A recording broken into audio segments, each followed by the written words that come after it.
बेटा कहाँ हो तुम? बस माँ, मैं ये चाचू के घर के पास ही हूँ। मैं बस उनसे पैसे लेके अभी आपकी मेडिसिन लेके वापस आता हूँ। मैं तो कहती हूँ मेरे लिए किसी के आगे हाथ फैलाने की जरूरत नहीं है। माँ जी कोई बात नहीं, गैर थोड़ी है, अपने चाचू हैं। प्रोजेक्ट फाइनल हो गया, उस समय बहुत ज्यादा मुनाफा होगा। Congratulation sir. बहुत खुशी हुई सुन के। ये लो कुछ पैसे रख लो, ये तुम्हारा इनाम है। चाचू अम्मी की तबीयत खराब थी, थोड़े पैसे चाहिए थे। यार तुम लोगों को शर्म नहीं आती? हर वक्त पैसे मांगते रहते हो, हट्टे कट्टे हो गए हो। खुद कमाओ और इलाज करवाओ। चाचू सही कह रहे थे, खुद कमाना चाहिए और अम्मी का इलाज करवाना चाहिए। ले जाओ यार, वैसे भी बैग में कुछ था ही नहीं। ओह, उसमें तो अम्मी के इलाज का नुस्खा था यार।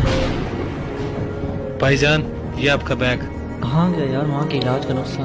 यहीं तो रखा था। ओह, इसमें तो पैसे हैं भाई। पता है मुझे। ये तो मेरे नहीं है। लेकिन ये आप रख लो, क्योंकि वो लड़का मैंने ही भेजा था, क्योंकि मेरी माँ नहीं है और मुझे पता है कि एक माँ की कदर क्या होती है। पर कैसे? क्योंकि माँ तो सबकी साझी होती है ना।